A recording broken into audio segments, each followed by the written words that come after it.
Kaya salamat sa Panginoon, no? Na naging valuable tayo, a precious stone, like a precious stones. No? At mas higit pa tayo doon because we are important in God's sight. Amen po ba? Amen. Kaya, thirdly, the design man in Christ's dignity, under man was given temporary lower status. Temporary. Panandalian lang. So one day, darating natin Yesu Cristo, we will be ahead of them, the angels. Okay? And then we will reign with Christ. Is our, president in the millennial reign of Christ. What leader name in our time? No? Diba? President, king, so on and so forth. As such, he is we will reign with us in 1,000 years. Now, man was given temporary lower status. So, as we know, so it means created in the image of God and allowed human limitations to fulfill His plan. So, limitado. That's why we must depend on God alone, who has unlimited plans, unlimited ways to fulfill our plans, His plans. Kaya sa Kanya lang po talaga tayo umasa, magtiwala. Kaya magtiwala sa Jesus ay sundin ang Kanyang trust and obey. So here's, like for example, kaya ang ating Panginoon Kristo hindi lumitaw sa kaharian na in-expect ng mga Hudyo. Kasi sabi ng kanilang Biblia, ang Biblia din natin, na ulit, naot-naot na mula sa lineage of King David. So meaning, from the lineage of King David, so, will be in a kingdom, sa kaharian, in the palace. But, baliktad, mas mahawal pa, pabaliktaran ng palasyo, doon sa manger, sa usapan, hahalo ang mga cattle, ang mga hayop. Ay, hindi siya tinatanggap ng mga Hudyo until now. Kasi, ang sila, literal dapat, ganito, nasa kaharian, dumating. Kaya hanggang ngayon, nag-aantay pa sila ng kanilang Messiah. So, it's like a seed, metaphorically, going to the ground before it bears fruit. So, kailanman, hindi mamunga ng ganang bagay. So, biblically, humility often precedes honor in God's economy. In God's economy. Kailangan talaga na we must humble before God, ourselves before God. This is a sign of man. Christ, and the design of Christ, dignity, Christ became man, was given glory and honor. Nagkatawang tao ang Diyos, o naging tao, hindi tao. Iba yung nagkatawang tao na tao, tao lang siya. Sabihin, talagang hindi siya naging Diyos, o hindi siya Diyos. Ay binigyan ng kalatian at karangalan. So, God gave man the dignity and power to rule over His creation. But man sinned and faith, but Christ who became man fully fulfilled His purpose. Kaya salamat tayo sa Panginoon sa Kristo. And in His suffering, death, and resurrection, He was crowned with glory and honor. And He will reign forever as King in the new heaven and earth. Second truth or principle, verse 8, putting everything in subjection under His feet. Now, in putting everything in subjection under His feet, or to Him, He left nothing outside His control. At present, we do not yet see everything in subjection to Him. Sa ngayon, hindi pa namin nakikita. Wala pa, hindi pa marating namin Panginoon Kristo. At, sa Tagalog, pinasawak mo sa Kanyang kapangyarihan ang lahat ng bagay na ipinasawak ng Diyos ang lahat ng bagay sa kapangyarihan ng tao. So, walang bagay na di ilalim sa Kanya, kay Kristo, sa kasalukuyan, hindi pa natin nakikita napapailalim sa Kanyang kapangyarihan ang lahat ng bagay. Malalaman na lang natin yan kapag tayo nasa piling na ng Panginoon. No? May rapture na at may alam natin may maiwan. So, let's pray that we must not be left behind. Okay? Kaya be assured of your salvation. Na assured ka sa Panginoon o sa langit na pupunta. At nawala tayo dito. Kaya, but something went terribly wrong. Man's dignity was defaced. Yet, God's plan was not defeated. Yeah, praise be to God. Yeah. Dito, secondly, the dominion of Christ and man. Christ's dominion was fully realized. Ano sa Tagalog? Ang dominion o parang paghahari ni Kristo ay nanatanto. Putting everything in subjection under His feet means that God gave complete authority to Christ. And after His resurrection, pakita siya in 40 days, ba? Oh. And then, ascended to heaven. And He's seated, where? In the right hand of God. No? It means, given a complete or full authority to Him by God. But He is also Him to rule over all creation. So He is now our mediator, our attorney in heaven. Originally, man was to rule, but because of sin, man lost his dominion. Nawala ang disenyo ng Diyos na maghari, ng mamuna. But through Jesus, who became man, suffered and rose again, everything is gradually being organized and submitted to His authority. Praise be to God. Yeah, our hope, our blessed hope, our future must be in Christ. Give it to Christ. Entrust it to Christ. Christ is the true King who will rule over all, and we will reign with Him forevermore. Parang naalala natin yung Resurrection Day commemoration. And then, secondly, man's dominion was not fully realized. Kaya sabi ko, yet all present will not see everything subject to Him. Then, kasi still, we are in this broken world. Corrupted world. So it means sin disrupted man's dominion. Like Adam and Eve's disobedience was lost in Eden. And then, wars. Historically, we just show fake dominion. Until now, wars are happening. At natatagdagan pa. At talaga bang malapit na ang World War III? Ito mga nagkakagera, may mga alliances yan . It's like a captain abandoned ship before reaching destination.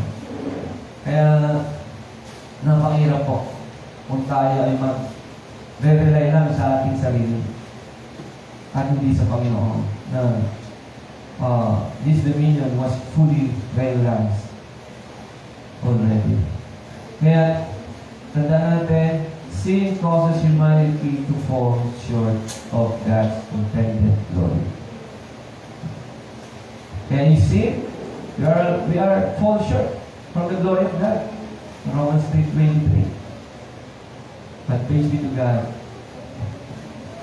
kalooban niya na tayo ay iligtas. Sa krus ay nangyari at muli siyang nabuhay. And apat po ito, second to last, suffering replaced sovereignty. Paghihirap na palitan ng paghahari. Ano yung sovereign? Kapangyarihan. Paghahari ng Diyos ay makapangyarihan. So, and then man became ruled by fear, death, and sin. And then, an example ito, the first crime in the whole wide world. When Cain killed his brother Abel, yan daw yung unang kasong kriminal sa buong mundo na nangyari. It was ruled by sin. And then, sa pamalala, no, itong panahon ng Second World War, yung Holocaust, ang talaga naman, until now, may mga remains doon ng mga gamit, ng mga genocides, ng mga Hudyo ni Hitler. So, without God, man's authority becomes destruction. Kaya, ano gagawin natin? Mananatili ba tayo sa sarili nating lakas, sa sarili nating plano, sa sarili nating kalooban? Ha? Ayan. Yan mangyayari sa atin. Pag wala tayo sa kalooban ng Panginoon, suffering. Kung nasa kalooban tayo ng Panginoon, He will replace His sovereignty. He will be under His control. Kaya, papalang salvation grows under man's failure. At yung pagkalikha sa atin ay maganda, perfecto, kaya nasira ng kasalanan, ng pagsuway. So Romans 8:20, makikita creation is subjected to frustration. Kaya isip na iba tanong, bakit po nagluwika ang Panginoon ng ganitao siyang pala masisira man lang din? We cannot question God's plan. Kasi bigyan ng Diyos ang tao ng free will to choose. Ha? Ilan ang puno sa hati? Marami ba? Tatlo. Tatlo. At isa doon, huwag niyong lalapitan. Ang puno magbibigay na tree of knowledge. Well, that is good. Mabuti at masama. Wala. Nandun pala yung mga gagoyo, no? Parang sa atin din. So we must not defend ourselves. Lagi may lalo sa Panginoon, ang Panginoon sa atin. Lalo na, ito, nakasulat pa. At hindi tayo grounded dito. Lagi tayo madiisip. Kasi limited ba ang knowledge, ang power ng tao? Yes. Si God unlimited. Kaya sa Diyos tayo magtiwala. Kaya yung ating mga desires, plans, wills, wala ang Panginoon. Disaster ang abot natin. Kaya may tinatawag kong spiritual disasters. Ha? Ayan. Environmental disaster. Theoretically, man sins that only affects himself, but the whole world. Sa isang pagkakasala ng mga tao, nadamay ang buong mundo. Lahat ng tao naniwala sa Diyos. Yan, dyan po muna tayo katapos. At meron tayong, meron bang responso? Nakaready na ba? Naku, hindi pa yata nakaready. So, sige po, next Sunday na lang tayo mag-responso. Hindi pa nakaready. So, let us pray. Heavenly Father, we thank you, Lord, sa unang bahagi ng sermon message mo ito, Panginoon. Salamat po. Nawa tumibok ito sa aming puso at patuloy namin maalala na mahal mo kami, Panginoon. Napaka-importante namin sa iyo. Salamat po sa kanila mong pagtingin at pag-ibig sa amin, O Diyos mo, ay maibalik namin ito ng may katapatan at may buong pusong pagpapasakop at pagsunod, Panginoon. At sa biyaya at habag mo, Diyos, ay mangyari ang iyong kalooban at hindi ang kalooban ko. Kami ay patuloy na magdedepende sa inyong plano, kapilang plano at iyong kapilang kalooban. In Jesus' name we pray. Amen. Amen.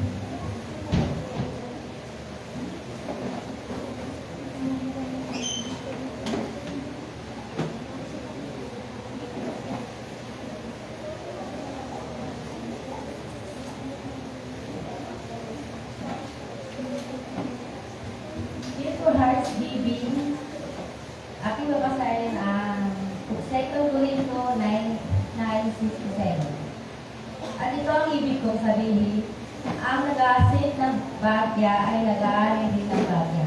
At ang nag-aasit ng sagana ay nag-aari din ng sagana.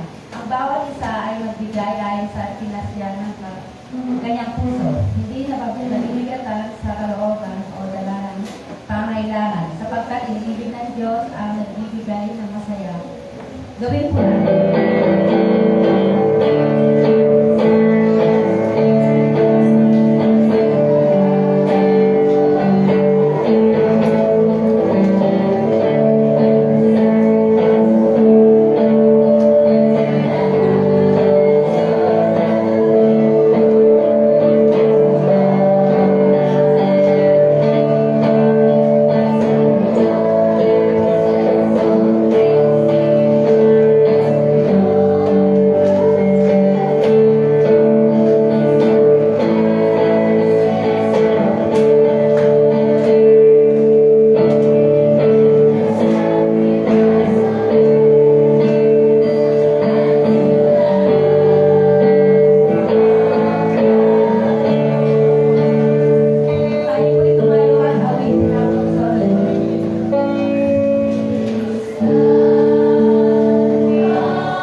Bigyan mo po ang bawat na sa amin ng buhay, kalakasan, at pag-ingat po sa aming pag-uwi sa umagang ito. In Jesus' name, Amen. Mauna po tayo sa announcement. Worship service ng July 20, Youth 23, Children 11. Sunday school po ay 18. Prayer meeting, adult 13, children 3. Fortune 10, Buntong Palay, wala dahil nga po malakasan ng ulan at saka baha po kahapon. Mother Ministry 6, Music Ministry 12, KTV 5. Wala rin po kahapon dahil wala po kami YC sa mga dahil hapon na po hindi na tapos. Reciter po sa July 21, 8 p.m. to 9 p.m. Bro Roland and Mrs. Ayi Pagbugasan. August 3, Bro Adan. Worship presider po si Bro Adan po sa August 3. Sis Beth Conduria and John Marco Adan. Asher po sa Sunday po. Happy birthday si Panggan ba?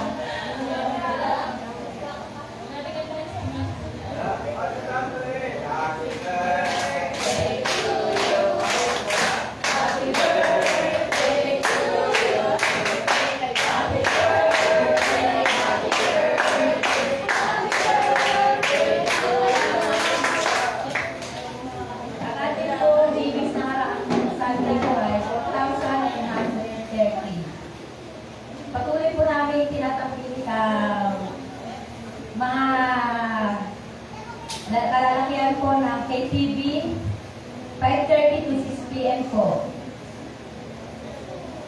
Ministry of Biscuit po. Nagtalaman po sa lagi nagbibigay ng biscuit sa Adan family po.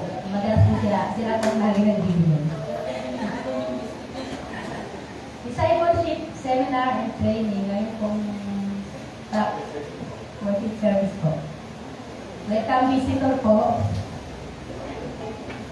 Si Mother Erlinda Belmoro, Mother of Mary Ann. Welcome po.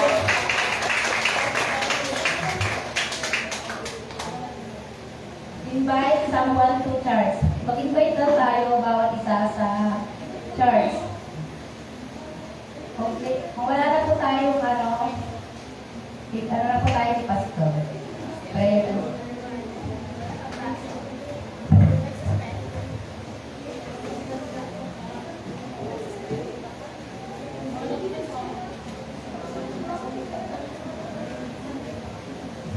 Yung muna sa worship presiding na lang, is being ito naman talaga. Ang pamilya na yan, ang sabi yan, kasahin na. Mansin po tayo sa ganyan. At part of growing sa perfect na natin pag-design sa worship service. But, tandaan natin, mas marami lang kasi ang ating mga kababaihan kaysa sa kalalakihan, no? So, talaga, ang worship presiding po ay sa mga kalalakihan. At ang church po talaga ay dapat men leadership. Lalo na sa pastoral staff, pastoral ministry. But, disregard yung ministry ng mga kababaihan. Napakalaking tulong at halaga nila. Kaya na may deacon o deaconess. Kasama nila sa paglilingkod at pag-a-administer ng church. Kaya one day, Lord willing, we will have an election of deacons here in our church. Magkaroon tayo official deacons sa church. Hindi para, para sumikat or whatever, be part of the leadership of the church. Makakagulong message natin. Talagang intended ng Diyos to lead, mag-lead ang kanyang mga people, mga nilita, especially yung kanyang mga anak. So, praise be to God. Nagiging pala natin ni Mary Ann. Ano pa ka ulit? Erlinda. From Pangasinan ko yan, Pangasinan. So, welcome po sa LJFFC. May church din sa Pangasinan natin. Yan. Katuloy po ang pagkilingkod sa Panginoon. So, may prayer request, prayer concern dito. Papanalangin. Wala? Yun. Oo. Maganda yung panahon. Invite nila Ate Beth, Beth, Bora, to heal, safe flight gawa ng Panginoon. Kasama na yung mga classmates. Sino pa? Wala na? Wala na? Kung tumitingin siya, alam ko yung pag-pray ni Angel. Alam ko na yan. Para mag-testa, Testa. Mag-testa na rin siya, may testa man yan. Makapasa siya, mag-scholar. Sino pa? Wala na? Wala na? Ayun, si Brother Roland. Yeah, bridge. Yan. Pag-pray natin. Magkaroon na ng bridge. Okay. Wala na? Wala na? Okay, let's all stand. Let us pray. Yes, Lord, maraming salamat. We continue to pray for one another. And we lift up you, Lord, prayer concern to our brethren. Si Angel, nawa and accept sa isang training, schooling, at yung scholar, to Besta, sila sa kanyang desire, loloobin mo Panginoon na mag-abroad. Tulungan mo siya, Panginoon. At tugunin mo ang kanyang panalangin. At ganyan din po, Diyos, si Beth, nag-busy, magkatid. Flight mamaya gabi, o hapon, ingatan mo po sila, O Diyos. At maging safe, ng flight, travel, papunta po, pabalik dito sa Manila. Kasama ng kanyang mga classmates in high school. Pagpalain mo nawa. Pwede po si Brother Roland. Lord, tingin mo patuloy ang aming daing panalangin regarding sa situation between Bultong Palay and Fortune. Nawa, loobin mo na magkaroon na ng means of transportation between the two sides here in place na ito. Bridge man o whatsoever, Panginoon, mangyari na. At through the local government units, Marikina and San Mateo, magkaroon ng cooperation at mag-derive sa isang plan na mag-establish na ng transportation means doon. Mamarapati ng Panginoon, yung talagang makadadaan yung mga tao at kung gagawin pa, masigit makadaan pa yung small vehicle, Lord. Para sa ganun, in times like this, rainy season, flooding, ay walang pangamba ang kaakibat sa mga tao, especially sa Bultong Palay. Kung sa mostly dito ang kanilang way, mga estudyante, guro, o workers, kaya dalahin ko Panginoon, marapatin mo na magkaroon na means of transportation o daan between two sides.